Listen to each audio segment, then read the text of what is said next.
পটুয়াখালীর রাঙামাটির প্রধান নৌপথ কোরালিয়া লঞ্চঘাটের জেটি ভেঙে যাওয়ায় দুর্ভোগে রয়েছেন হাজারো যাত্রী। পন্টুনের সংযোগ বিচ্ছিন্ন হওয়ায় নদী পাড়ে অস্থায়ী ঘাট তৈরি করা হয়েছে। এই অবস্থায় কাদাপানি মারিয়ে পন্টুনে উঠতে হচ্ছে যাত্রীদের, আর লঞ্চে ওঠানামার সময় ঘটছে দুর্ঘটনা। বিস্তারিত কামরুল হাসানের প্রতিবেদনে। লঞ্চ থেকে মাথায় করে পানের বোঝা নামাচ্ছিলেন এক শ্রমিক।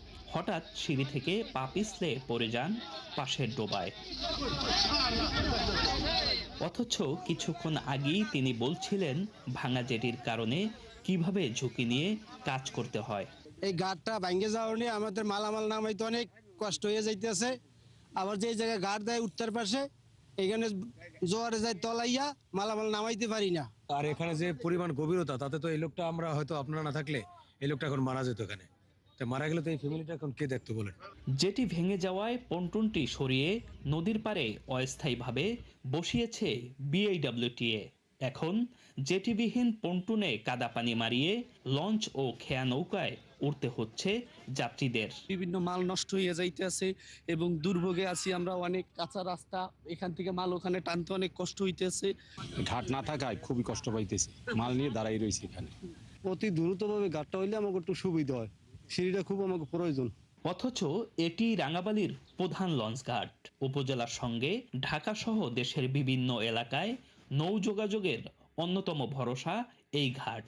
প্রতিদিন এখানে ভেড়ে একতলা দোতলা লঞ্চ চলাচল করে অন্যান্য নৌযানও। যাত্রীরা জানান, দুর্ভোগের সাথে বেড়েছে দুর্ঘটনার সংখ্যা।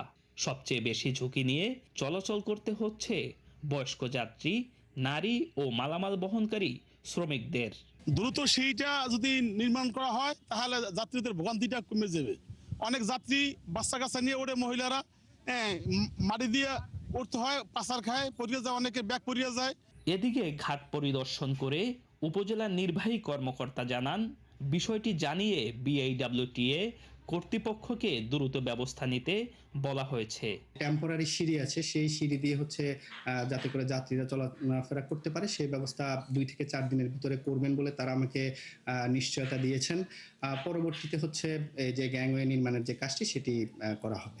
আর বিআইডব্লিউটিএ জানিয়েছে, যাত্রী চলাচল সচল রাখতে অস্থায়ী ব্যবস্থা নেওয়া হয়েছে।